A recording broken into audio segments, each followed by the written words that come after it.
despite the accusations, entirely false, you know, that you would face from some of my colleagues in the Senate and from the media, some of these protesters we've seen here today.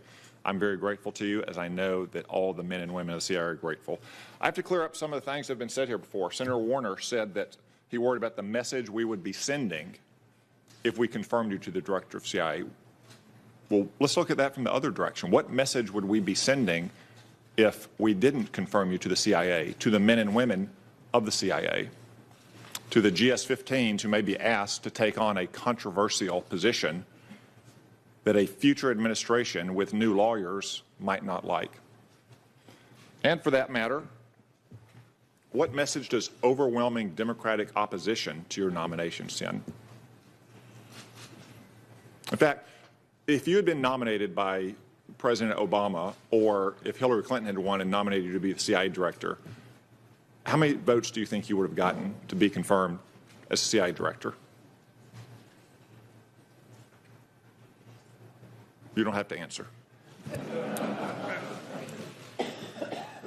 I also have to take exception to what Senator Warner said when he called an opinion of the Office of Legal Counsel that was signed off by the Attorney General of the United States as a get-out-of-jail-free card.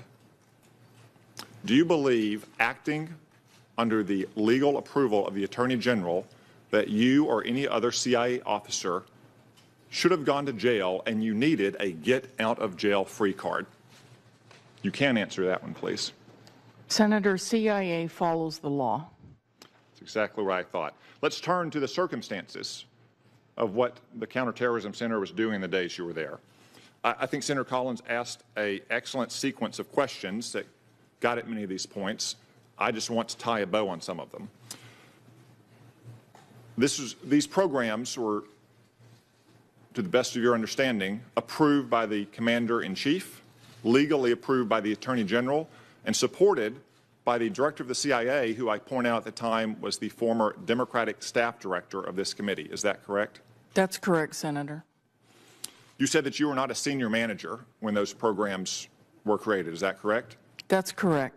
Was John Brennan a member of the Senior Intelligence Service and the Deputy Executive Director at the time a senior manager, in your opinion? Senator, I believe Mr. Brennan was the Deputy Exter of the agency at that time. And you'd consider that a senior manager position at the CIA? I believe it's the number 4 position. For John Brennan, who was confirmed to be the CIA director by the following members of this committee: Senator Warner, Senator Feinstein, Senator Heinrich, Senator Collins, Senator King, Senator Burr, Senator Manchin, Senator Wyden, and Senator Rubio. Let's turn to the question about the tapes that were destroyed in 2005. Did any lawyer at any time in any organization of the federal government say that there was a legal prohibition to destroy those tapes?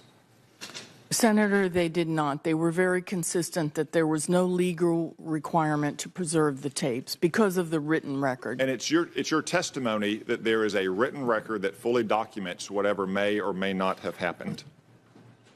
Senator, yes, and there were 2 reviews done of the written record by the Office of General Counsel and the Office of the Inspector General. In other words, the CIA has a record no different from the federal court system, which keeps transcripts and allows sketch drawings, but does not allow video recordings in a federal courtroom. Is that correct?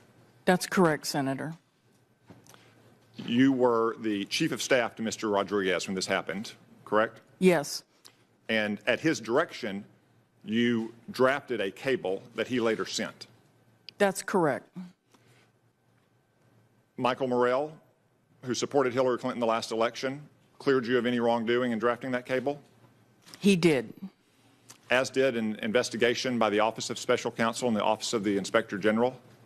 That investigation was closed without charges for Mr. Rodriguez or anyone. Would holding you responsible for drafting a cable at your boss's direction make any more sense than holding a Senate speechwriter responsible for the boring speeches senators give on the Senate floor? Senator, I'll defer to you.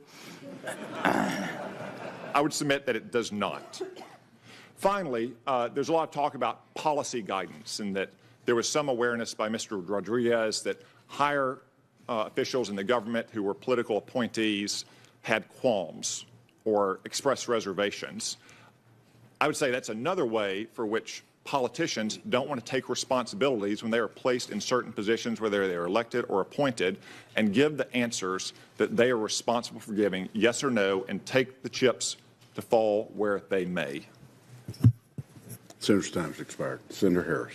A couple of hours from right now, CIA Director nominee Gina Haspel in the hot seat, expected to assure the Senate the CIA interrogation program is over during her confirmation hearing later today. Republican Senator Tom Cotton sits on the Senate Intel Committee, worked with Haspel during her time as Deputy CIA Chief. Joins us right now from Capitol Hill to weigh in. Good morning to you, Senator.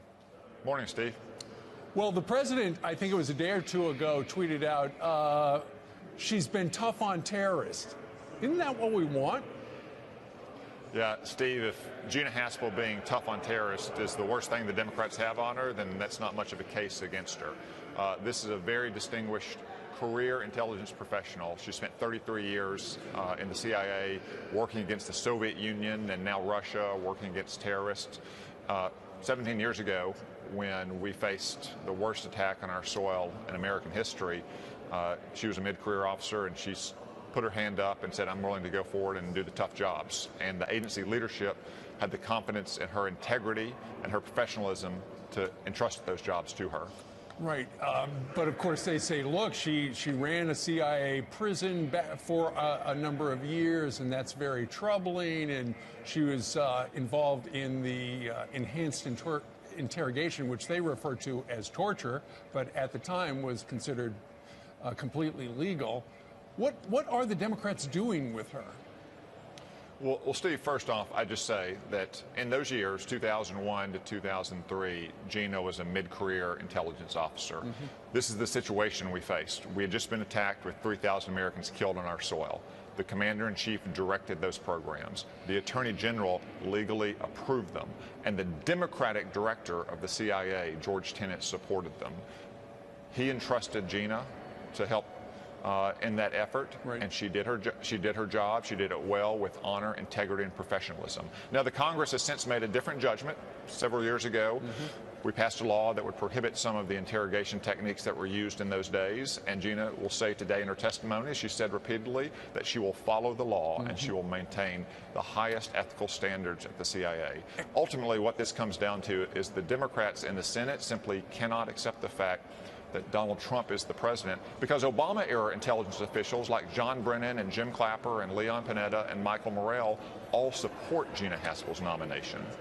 And the main reason you say that she's getting some opposition on Capitol Hill from the Democrats is simply because Donald Trump nominated her. I don't see how else you could explain it, Steve. I mean, when John Brennan and Jim Clapper, the director of the CIA and director of national intelligence for Barack Obama, don't just support Gina, but actively and openly advocate for her, on what possible grounds are these Senate Democrats opposing her, other than the fact that Donald Trump nominated her? Exit question, just nod your head one way or another. Will she be approved by the Senate?